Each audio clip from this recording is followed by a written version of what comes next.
Sa pagsikat ng ABBA at pagiging isa sa pinaka-successful na grupo sa buong mundo ay nailagay ng mga ito ang Sweden sa mapa ng mga bansang nagkaroon ng mga legend sa mundo ng musika. Sinundan sila ng Roxette na siguradong nag-iwan din ng kanilang marka at mga timeless na mga kanta. Sa kasagsagan ng kasikatan ng mga ito noong 90s ay sinabayan sila ng pangatlong grupo sa kasaysayan na nagmula sa bansang Sweden na nagawa ring mapasok ang mainstream ng US at iba't ibang bansa sa buong mundo. Sila ang tatalakayin natin ngayon, ang isa sa mga naka-impluwensya kahit sa tulad ng isang Lady Gaga, ang Ace of Base, ang grupong nasa likod ng mga kantang All That She Wants, Beautiful Life, Happy Nation, The Sign, at marami pang iba na tiyak na nagpaindak sa marami sa atin noong 90s. Pero ganun pa man ay hindi naman naging ganun kadali ang kanilang tagumpay mga idol. Sa era noon na pinaghaharian ng grunge music ay halos basura talaga ang turing ng marami sa kanilang musika. Kinailangan talaga ng halos isang himala para mabigyan sila ng pagkakataong maiparinig ang kanilang musika, na agad din naman ay pumasok sa panglasa ng masa, na sa sobrang lakas nga ng kanilang unang album mga idol ay napabilang pa ito sa mga best-selling albums of all time. Nagtala pa sila sa Guinness World Records bilang pinakamalaking nabentang debut album noong panahon na yon sa kasaysayan ng musika. Isang achievement na hindi basta-bastang nakukuha ng kahit ng kilala nating mga sikat na banda. Kaya naman hindi na rin nakapagtataka na ihambing at sabihin ng iba na sila na ang makabagong ABBA ng henerasyon na yon. Isa sila sa mga grupo na nakipagsabayan at nagpatunay na hindi kayang papagsakin ng matagal ng grunge ang pop music. Ganun pa man, sa kabila ng hirap at mga rejections na pinagdaanan bago makuha ang tagumpay, ay hindi naman inaasahan ang mabilis na pagkawala ng mga ito sa eksena. Ano nga ba ang nangyari sa Ace of Base? Bakit basta na lang nawala ang ganitong katalentadong grupo na may kakayahan pa sanang makipagsabayan at makapag-ukit pa ng mas maningning na pangalan sa kasaysayan? Talakayin nating lahat yan. Pero bago ang lahat, ay shoutout muna sa ating mga idol na sina Chris Prado, Jan Erwin Civitilio, Sherwin Dioso, Reich, Mark Dwight Tadina at Ryan Oyet Robia. Maraming salamat mga idol. Nagsimula ang lahat sa Gothenburg, Sweden noong 1987. Matapos maging parte ng isang cover band ng ilang taon ay naisipan ni Jonas Berggren na mas magseryoso sa musika. Bumuo ito ng bagong banda kasama ang kanyang dalawang kaibigan na sina Johnny Linden at Niklas Trank. Tapos isinalid din ito ang mga kapatid na babae bilang mga bokalista, sina Lynn at Jenny Berggren. Tinawag nila ang kanilang grupo bilang Technoir na noon ay agad din namang nagsimulang mag-tour sa mga club sa Sweden. Samantala, kahit sobrang talentado sa musika, ay naging parte naman ng grupong Skinhead si Ulf Ekberg. Isa itong samahan mga idol ng mga maka-neo-Nazi na laging nasasangkot sa paghahasik ng kaguluhan. Nagbago lang ang lahat sa buhay nito noong makilala nito si Jonas, na dahil nga sa parehas silang mahilig sa musika ay dito na napatuon ang atensyon ni Ulf. Nagsimula silang tumugtog ng magkasama at kalaunan nga ay naisipan ng magsulat ng mga kanta.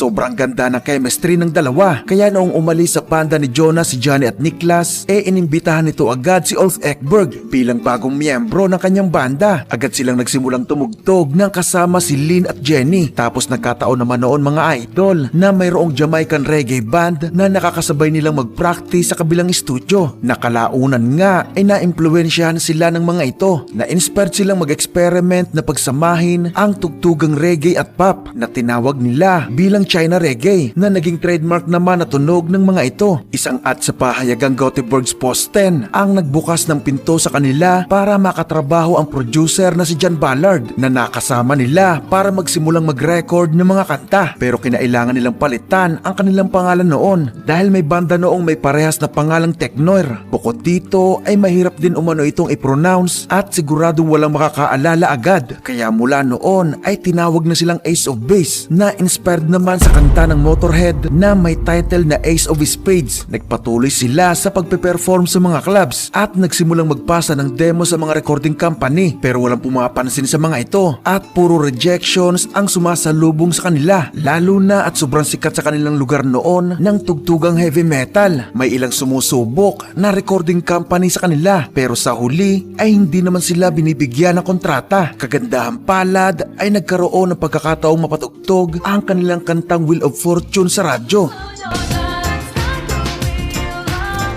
na naging dahilan para maimbitahan sila mag-perform sa isang TV channel na ZTV na hindi man mapansin sa kanilang bansang Sweden, hindi naman nila inaasahang pumalo ito sa number 2 noong June 1992 sa bansang Denmark. Nagkaroon sila dito ng lakas ng loob, kaya nagpatuloy sila sa paggawa ng kanta at doon nga nila nabuo ang kantang tinatawag na Mr. Ace.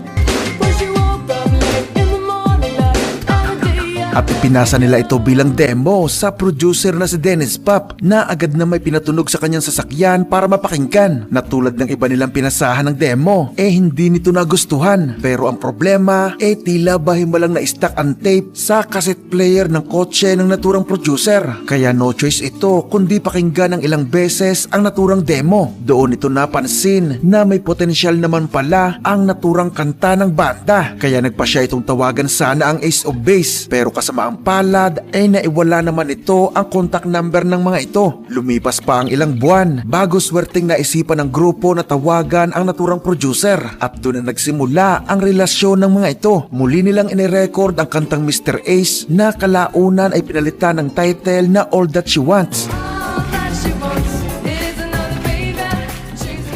Pumalo ito agad ng number 1 sa Denmark, kaya binigyan na sila ng record label na Mega Records ng go signal na makapag-release ng album. Na-release nila ang kanilang debut album na Happy Nation sa Denmark noong November 2, 1992. Kapilang dito ang mga singles na Wheel of Fortune, All That She Wants, Happy Nation, Waiting for Magic, The Sign, Don't Turn Around at Living in Danger.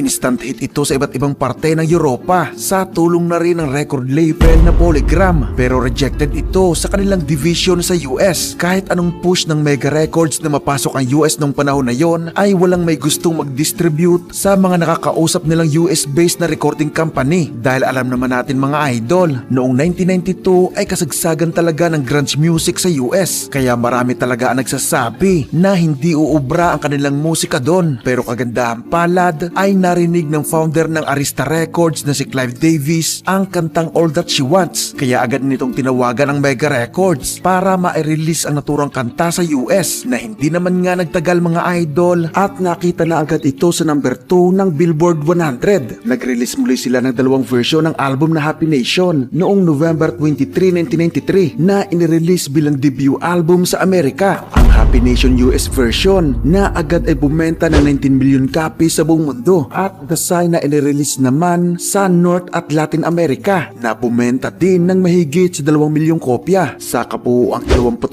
milyong kopya na nabenta sa buong mundo ay itinuring ito ng Guinness World Records noong panahon na yon bilang pinaka-best-selling debut album sa buong kasaysayan. Pumalo ito sa number 1 ng Billboard 200 at tumigil ito sa top 3 sa loob ng 26 na linggo. Na-certified pa ito sa US bilang 9 times platinum. Sobrang lakas kasi noon mga idol ng kantang The Sign,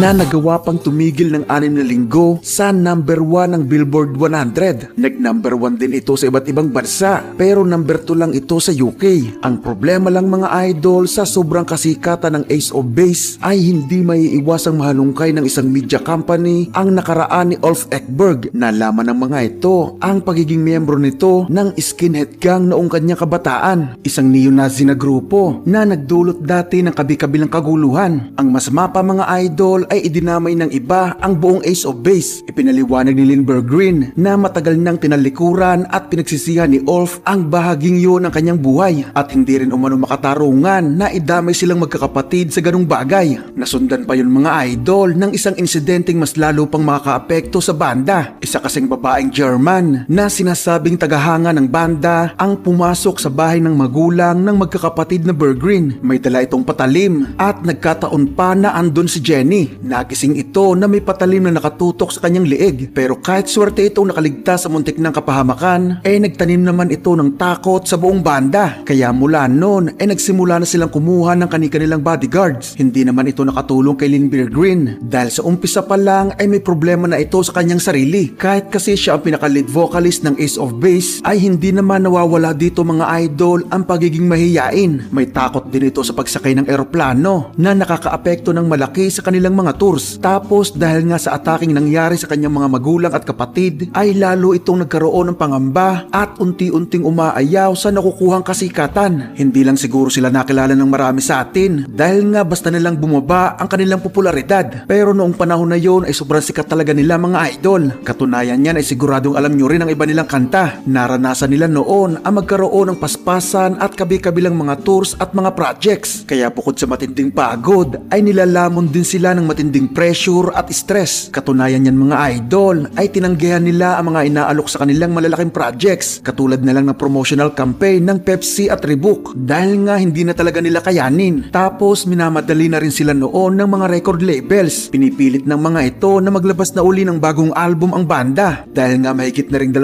taon na nakafocus lang ang Ace of Base sa kanilang mga tour sa iba't ibang parte ng mundo. Kaya para matapos ng mabilis ang album, sa halip na si Jonas at Ulf lang ang nagsusulat ng mga kanta, ay napilitang mag-ambag na rin sina Lynn at Jenny. Kaya nabuo nila at na-release ang pangalawang album na The Bridge noong October 30, 1995. Kabilang dito ang awiting Beautiful Life. Pero halos ito lang ang nakilalang kanta sa album dahil kinakitaan na ito ng pagbabago ng style ng kanilang musika. Pumalo na lang ito sa number 29 ng Billboard 200 at na-certified na lang na platinum. Itinurong dahilan ng malaking pagbagsak ng kinita nito kumpara sa naunang album ay dahil nga sa minadali nila ang pagbuo ng album na ito. Kaya sa kanilang pangatlong album na Flowers noong June 15, 1998 ay binigyan sila ng record label ng mahabang panahon para mabuo nila ng ayos ang naturang album. Ang problema lang ay ipinasa na ni Lynn dito ang pagiging lead vocalist kay Jenny. Nagpatuloy kasi ang problema nito sa kanyang sarili na sinabayan pa ng pagkakaroon nito ng matinding depresyon. Kahit nga sa mga posters nila noon ay nakablurred na rin ang kanyang muka na katunayang sobrang ayaw niya na talaga na mapunta sa spotlight. Nakasama pa nila si Lynn sa sumunod na album na Da Capo noong September 30, 2002 pero nasundan na rin ito ng tuluyan nitong pag-alis sa banda. Kaya nagkaroon noon ng mahigit na 1 taon na hiatus ang Ace of Base. Bumalik ang mga ito noong 2005 pero nagpatuloy ang mga ito bilang trio. Pero ganun pa man ay naisipan ni na Ulf at Jonas na kumuha ng kapalit ni Lynn na mariin namang tinutulan ng kapatid nito na si Jenny. Kaya sa huli ay nagpatuloy si Ulf at Jonas nang wala si Jenny. Kumuha ang mga ito ng 2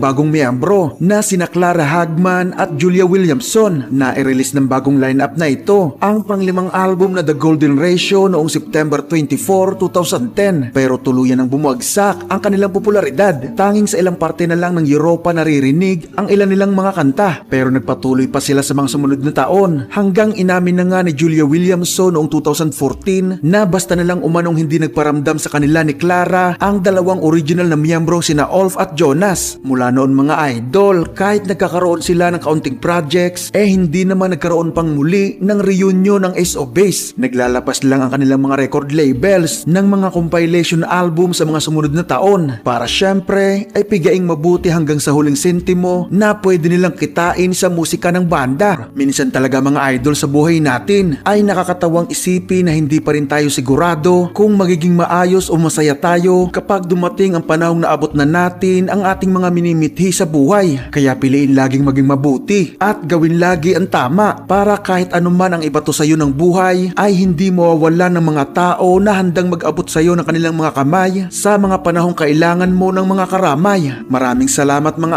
idol sa inyong panonood.